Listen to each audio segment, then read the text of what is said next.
Dr. Chris Pan.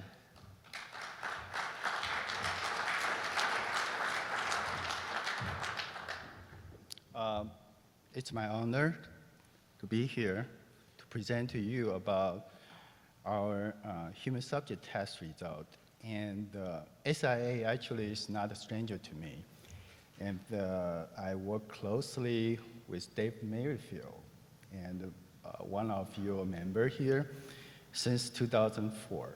And I also work with another person, you also know him very well, Brad Biller, and from Skyjack since 2005. And we actually work closely for Aerial Work Platform. And that project actually is still ongoing to build up some simulator for the end user and the trainer, of course. But that project actually, the whole methodology actually applied to evaluate the Mast climber. Actually, we feel it's going to be very appropriately to evaluate. So we'd like to have this opportunity to introduce you how we did and how we collect the data. And I also would like to appreciate that kind of this opportunity to conduct this test for the production table is because I think Francois and Kevin, of course, they actually present a very inspirational presentation in Philly in 2015.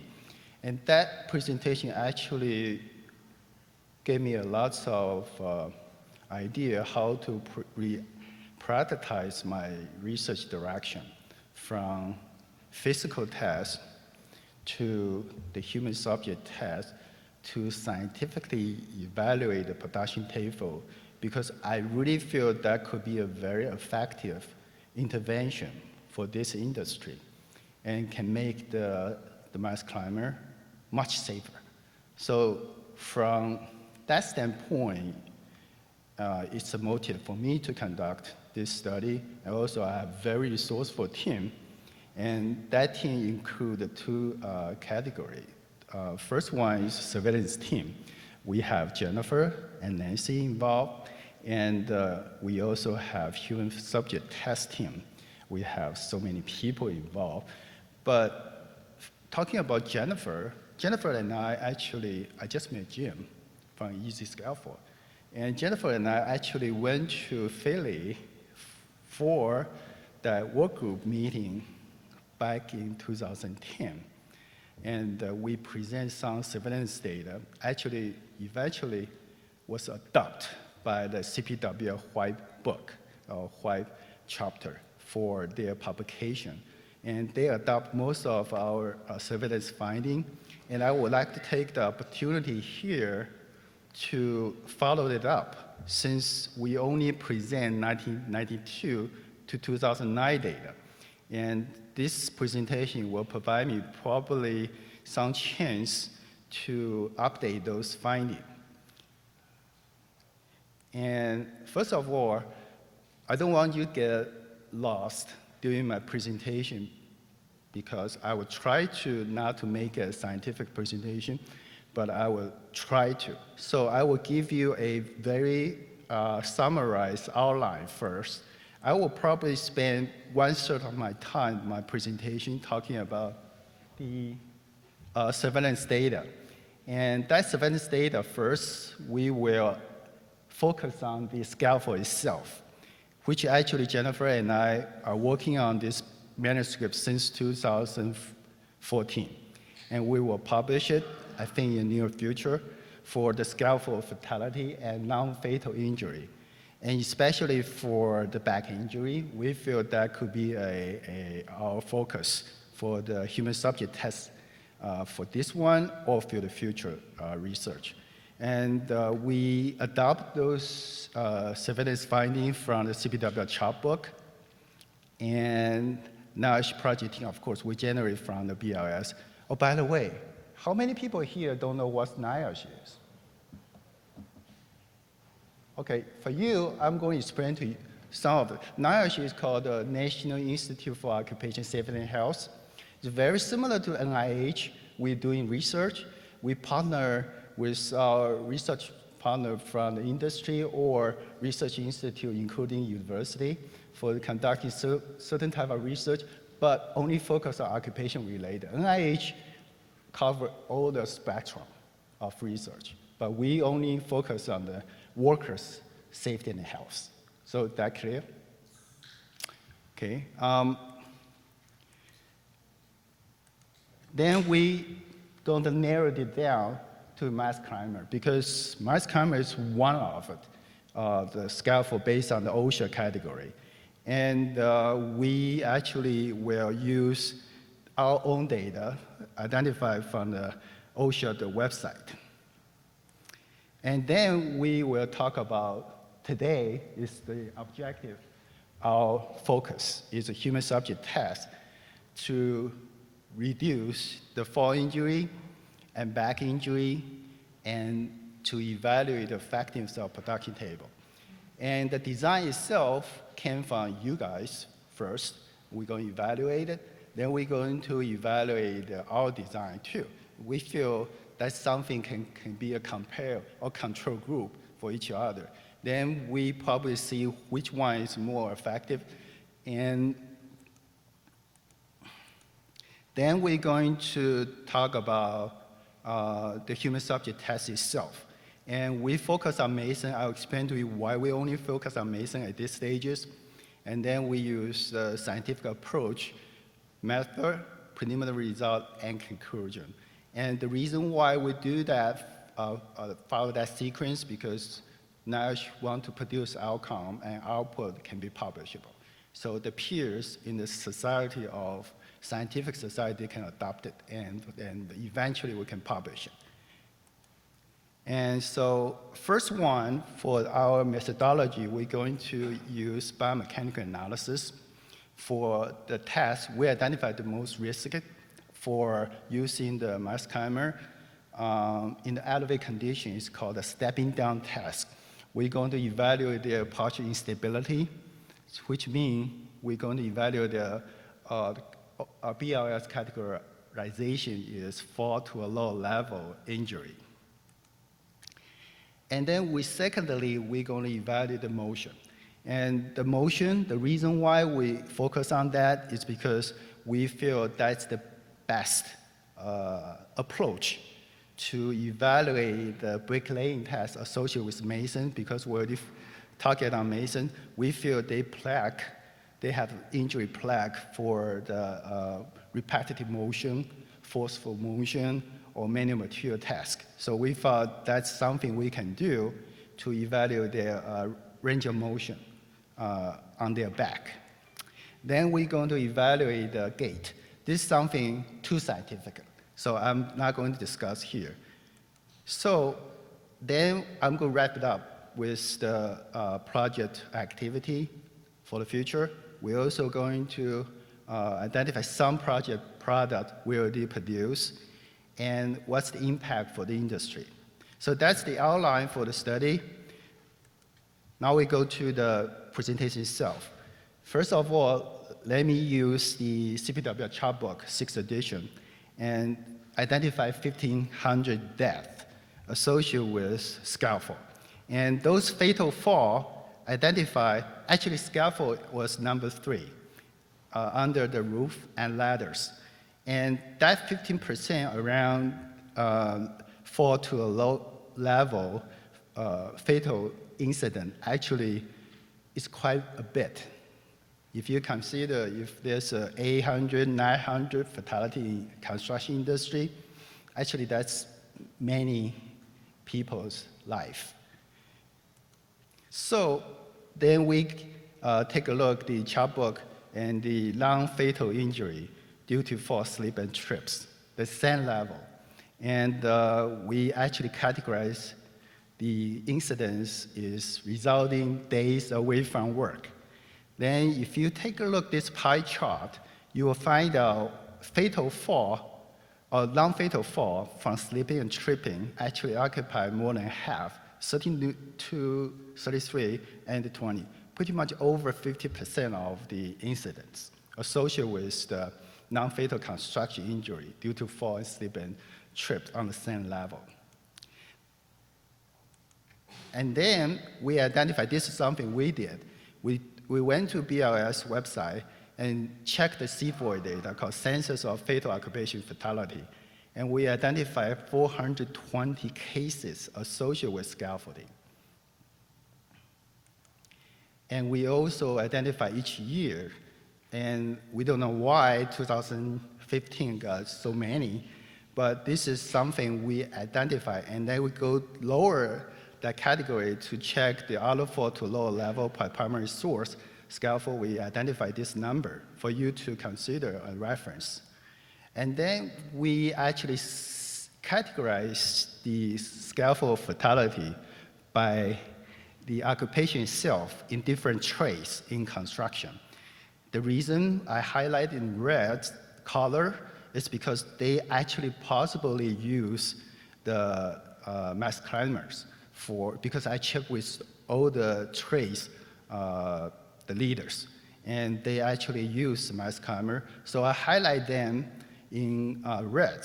And so you will see, because difficult to identify some mast climber incident or fatality or cases is because it's not because the number is too small. I think that they have the tendency to categorize mast climber into scaffold in general from the OSHA or from other reporter or whatever. So, but I think this is the way to see how we can narrow our research focus.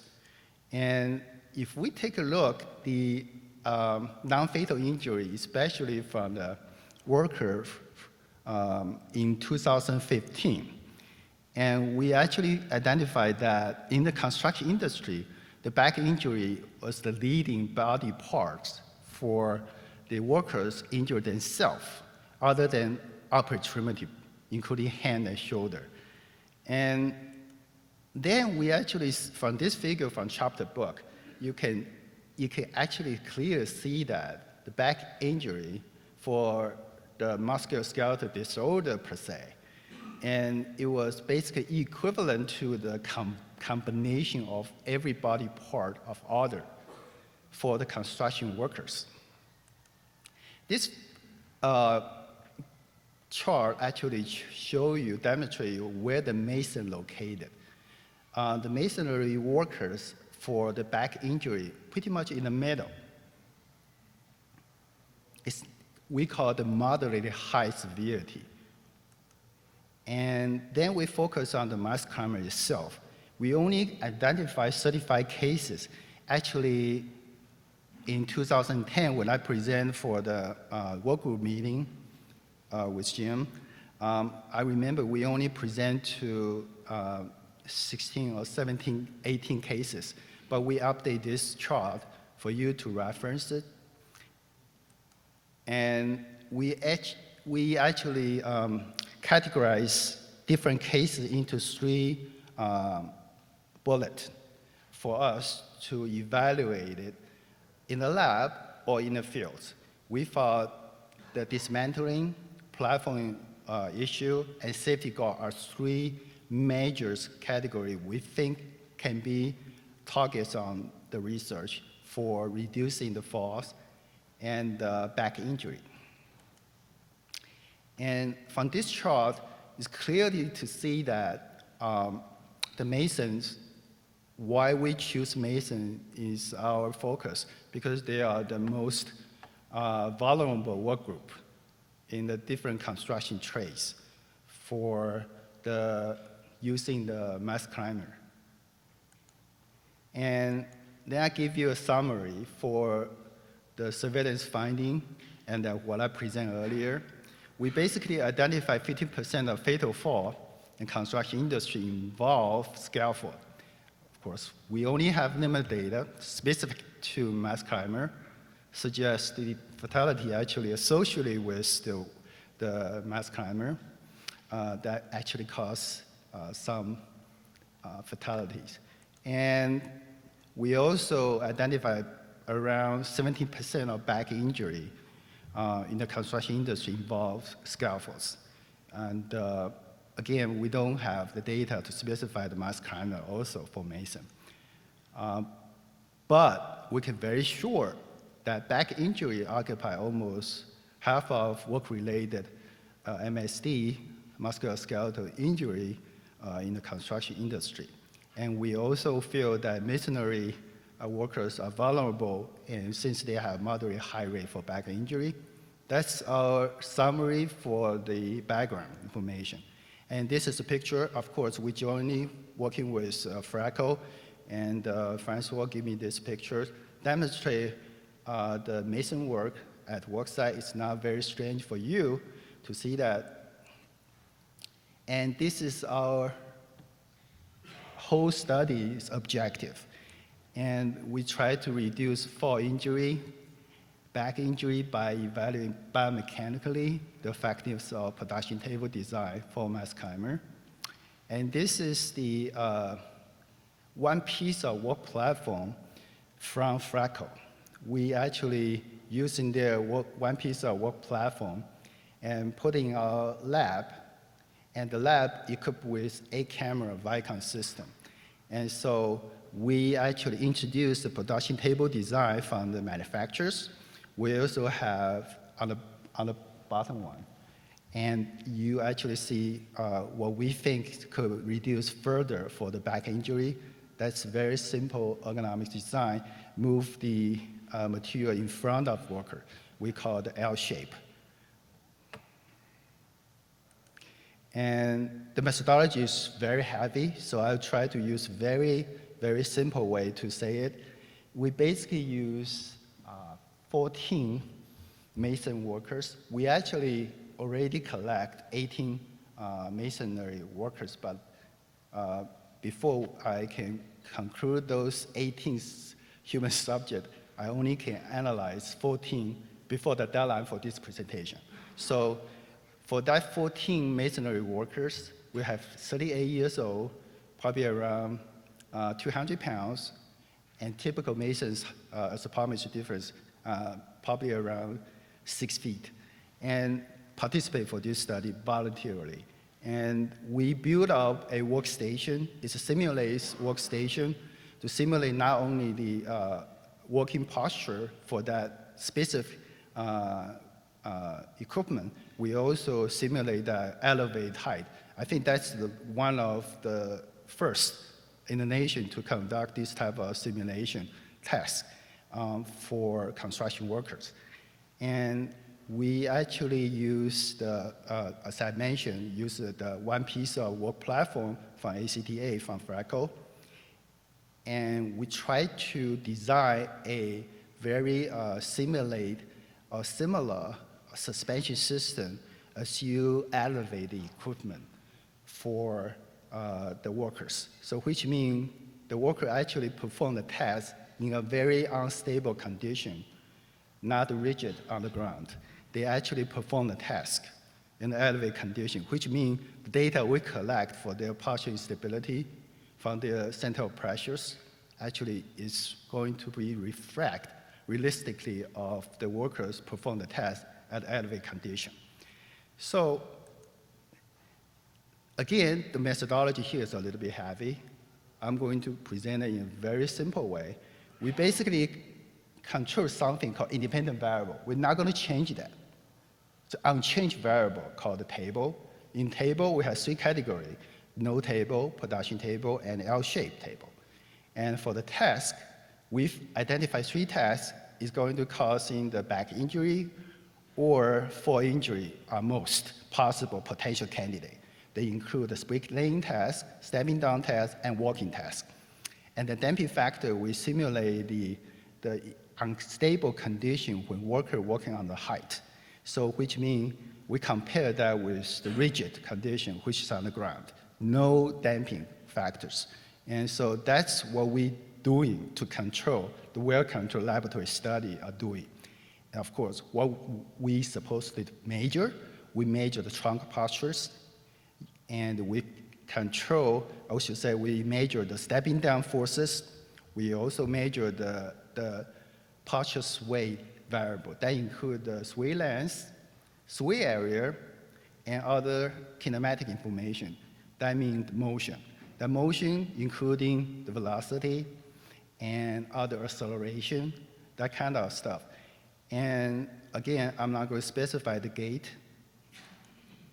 And this is a picture demonstrate you from the front side of the human subject. We put the 63 markers on the human subject. And this is from the front side. This is from the back side. The first picture is one of a team member. And the second picture is a real professional mason. And as you can see, we put a marker, I demonstrate you how we did that.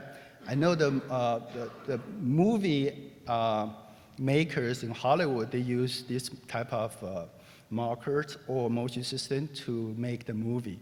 But what we are doing actually here is using that for quantitative evaluation and using their, that kind of technology to evaluate the posture and force scientifically, and which means what we actually generate the result can be publishable. And this is the test. We actually demonstrate you how the professional mason perform the test in our lab.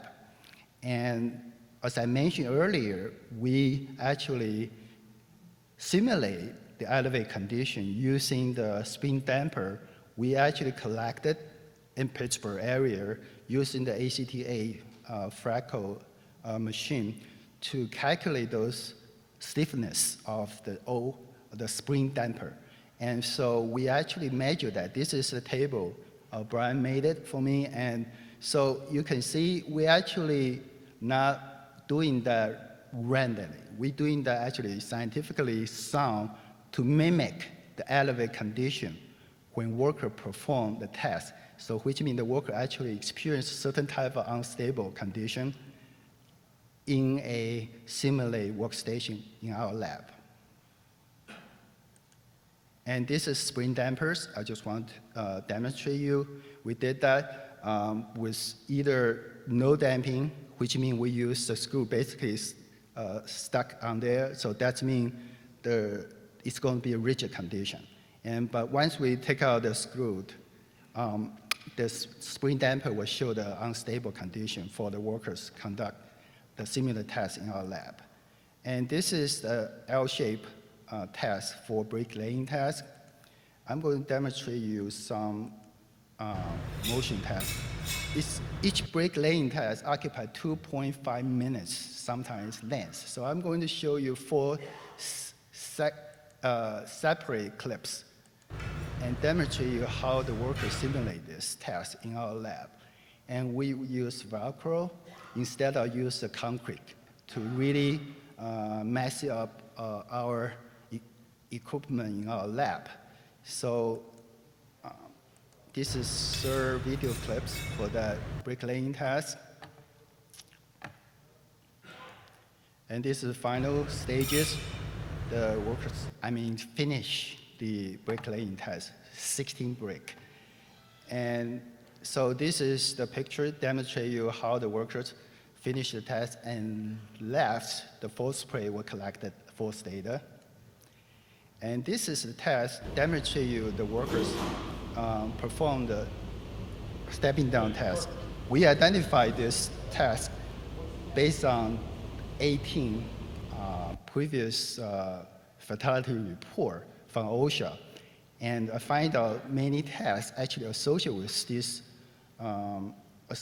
this type of incident. So we use a stepping down test. As you can see, let me demonstrate you one more time. You can see the worker actually need to use his muscle and vision and vestibular system, central nervous system to balance themselves in order to reduce that forward momentum to get out of the plank when they actually perform the task.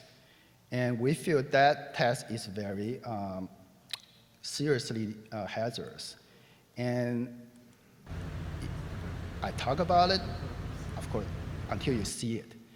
Once we implement the production table, the worker actually very, very easy to step forward without that kind of unbalanced condition. And this is only from the pictures and video. And I will show you, demonstrate you the data we collected. And this is the test we actually collect the regular gait, the walking pattern. We actually have a hypothesis that when workers perform tests in the elevated condition, they actually will change or modify their walking pattern doing the work or task they are conducting in the elevated condition. So we try to prove that. That's something it's not going to present today. We'll still analyze data. And this is actually the motion picture you watch that from every time after the movie. They're going to show you how they simulate or animate those motion picture. This is called the Vicon stick figure view. And you can see we collect those data from the workers. Actually, from our monitor, we only collect this. Those pictures I show you, demonstrate you, is from my iPhone. And next stick figures view is stepping down task. And as you can see, we only can view the motion. And you will identify, and our Vicon operator will identify each markers and identify that in the system. And then using that to calculate the motion and center pressures. And we call it inverse dynamics, and to calculate each joint stress. But that's not our focus at this moment. And then I give you a summary for our methodology. I'm going to read it for you, so I'm not going to skip anything. We're going to create a similar laboratory setup and reasonably mimic the real-life work. In this case, the masonry work and the Mast climber. We actually try to complete and will assess if production table minimize risk for fall to a lower level, slip, trip, and fall injury on the sand level, and back injury. And this is our preliminary result. Before we reach that, I need to demonstrate you how do we do the biomechanical analysis. And we have, first, all the analysis have to identify the motion. And that motion actually based on 3 planes around the body. In the frontal plane, basically like lateral direction, or the sagittal plane, basically the front or back, and the transverse plane. That's basically evaluate your rotation. These 3 actually planes are very basic biomechanical knowledge in my peer society. But I'm going to demonstrate you so then I can easily demonstrate you the result. So our preliminary result for stepping down task and the kinetic measurement, which is force. You all know that most of traumatic injury, especially fall, is the most critical part is that highest force, especially shear force, horizontally. And that's the reason we only pick the peak shear force and the x direction.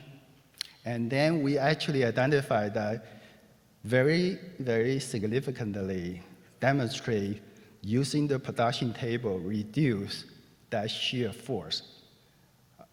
As I mentioned to you, the video demonstrate the workers so easily work from the platform to the plank, so relaxing, without using any muscle to balance it itself. But using that without the production table, your experience is that kind of, if you do that, I did that several times, you have to use your body muscle or vision or vestibular system to balance yourself. And our results should demonstrate the same result as we expected to meet our hypothesis and demonstrate that the shear force for X, we call the frontal plane sway force, or we can also talk about called the medial lateral force. I mean, basically, this is something production table implemented. Once you implement production table, relatively, the shear force significantly reduced, which means your slip and fall, or fall to a lower level, actually reduce. Another interesting result we identify is using this damping interaction. We actually find that once you implement the production table, the elevate condition working on an unstable condition actually being eliminated.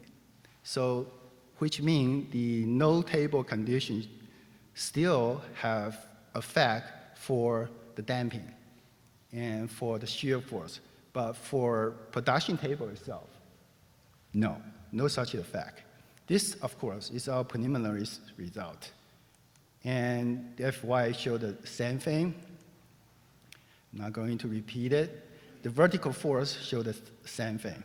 And from a biomechanical standpoint, we actually not only evaluate the force, we also measure the motion. And for the kinematic measurement, damage exactly same as we originally expected. And we use a total sway length developed by the duration of that specific task. And we identify the sway velocity, and using that to evaluate the production table effectiveness and demonstrate the exactly same result. And the same thing for the damping factor, significantly affect no production table condition. So it's the same thing for the left and right direction, and front and back direction.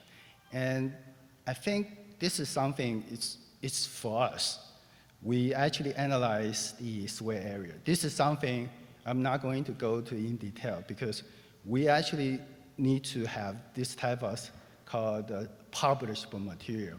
And we analyze sway area based on called the confidence circle area. And basically, I feel this is something just fit our publication requirement. But the result identify exactly same direction as our original hypothesis is. The production table is going to reduce the worker's partial sway. From this sway area, actually evidently prove that. And confident ellipse area, the same thing. Then we talk about back injury. I know the Mason, I work with Mason, the union laborers, and actually the employer too. And they support these projects because I feel the main focus for them is try to reduce the back injury. And that's the reason I feel originally the evaluation for Mast climber come to a project, get funded. Originally it's a fall to the lower level. But I do know that from Mason employer and employee standpoint, they were plagued by the back injury because they have so many repetitive motion associated with their regular tasks, daily tasks. So we actually, when I hear Francois and the presentation in Philly, I thought this is going to be much more presentable for the Mason in the future for this equipment, because once you implement the production table, that will significantly reduce the back injury. That's what we actually can basically say that, even it's a preliminary result, but significantly statistic, find it. And both production table or L-shaped table demonstrate that. And from the sagittal plane, and frontal plane, and transverse plane. And so this is something I'm not going to present it, but I just want to tell you, we actually already collected data. We analyzed some of it, and we will emphasize on the specific spot called the pelvis and the trunk called the deviation. And that's something we can analyze. The workers actually, especially for Mason, they change their walking pattern when they perform their task at Mast climber. That's our hypothesis. And so what's the take-home message? And I think we actually try to present it is production table. From the first presentation I heard from Francois and Kevin, I really feel this could be a great intervention, and we prove it's going to be very effective, effectiveness, and the effectiveness is so high, it's not only reduce the partial sway hazard, it also reduce back injury, which actually can sell this idea to Mast much easier. And we also feel the L shape can further reduce back injury, but I got some comment from the trade, how do we reduce that kind of access obstacle within the plank? And I discussed this with Francois. We have some other ideas to do that. And the damping factors is something, once we implement the production table, we actually reduce the elevate unstable condition to the workers. And then I'm going to talk about what we're going to do in the future. We're going to collect additional 6 human subjects in our lab, and we submit the abstract scientific conference called the NIOSH conference, and we will conduct detailed biomechanical data analysis and publish results. NIOSH is one of our missions is going to publish results for the peer society. And we will continue develop computer model, which I'm going to introduce you later on. And we will have another piece of our study is physical test. We thought, based on our review from those 18 fatality cases from 92 to 2009, we find out the anchor, especially dismantling, could be an issue. So we're going to evaluate that using the Freckle equipment in our facility at Brewston, PA, to conduct that test and complete our study. And then we're going to develop a computer simulator using the Unity 3D engine. And in this part, I have to acknowledge SIA. I remember Dave Merrifield worked with me since 2015 and tried to help us disseminate our scissor lift model. And we actually are going to use the same methodology. We're going to produce basically like a game player type of video game. And you can download the video game and play around with it. It's basically serve as a training purpose for the workers need to refresh their training. And that's for the scissor lift. And I present this to Skyjack back to 2014. And Brad actually requests, why don't you do another one for boom lift? And so actually we will finish the for boom lift simulator, I believe by the end of this fiscal year. Or probably the least, I think the end of this calendar year we will finish that. And so then I will work with Dave Merrifield through SIA, probably disseminate those information to the end user or trainer. Our previous project product, and as I mentioned, I went to the Philly to present the study result before, so which means the study actually started in 2010. It was funded within the NIOSH, called the NORA, National Occupation Research Agenda. And we actually work with the NC A92 closely. My experiences told me that working with the A92 is very productive. And I don't know Greg is here or not, Greg Yanda he actually helped us disseminate our project progress to the A92.9 Standard Committee. And we also finished the physical test associated with instability of the freestanding mast climber. And we actually used Adam's software to simulate the various different mast climber function or operations. And we complete the book chapter. As I told you, as an NIOSH employee, we have to publish. And so this is a book chapter we published in 2015. Actually, this book chapter received the highest honor at NIOSH called Alice Hamilton Award in 2015, and in educational category. Then Brian actually published a peer-reviewed journal at Journal of Safety Research. I think he brought that article to you last year in Montreal.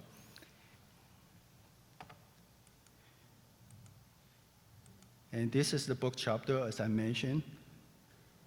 Actually, in this book chapter, not only the Mast climber being described, also aerial work platform, stills, and regular scaffold.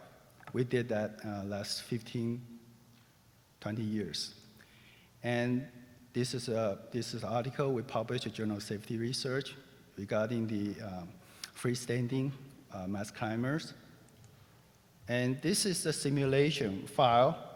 It's very preliminary result we actually produced for evaluating or safety reason for us to conduct the physical test at Brewston, PA. Because we want to make sure all the tests we are doing are not going to cause any investigator injury. And so we produce a simulation. This is a quantitative simulation. It's not a qualitative, like animation. So all the information there are very quantitatively sound. We actually use the information from Freckle, and we import that into the add-ins and make this simulation. So which means we actually, once this preliminary model was built up, we actually can simulate different scenarios, such as if you dismantle enough appropriately, what's the consequences for causing the worker's injury or collapse for the equipment. And this is another case. We simulate this, the case we observed from those 18 report, and we find out this could be a case, but it's not quantitatively set up because we don't have those investigation report in a very detailed data. I'm talking about workers' distance from the mast, for example, and what kind of the information about the obstacle. And so we just simulate that, and as an example that what we can do at NIOSH, if we have quantitative information, accurate the information, what kind of result we can generate. So how much time I still have? Okay. I think I want to acknowledge all the collaborators here. So that's all my collaborators. And I want you to see lots of familiar faces here, and they are all my collaborators. Without them, there's no such thing called NIOSH Mast Climber Study. And this project actually was funded through the CDC Foundation. Actually, as I mentioned, we not only get the internal funding, we also get external funding from Job Site Safety Institute. Some people probably don't know this institute. They actually was funded by the Builders Mutual Insurance Company, and of course, Freckle. And they are joined to conduct a study with us. And this is a picture we did our training, and with construction office leadership. And that's it. Thank you for your attention.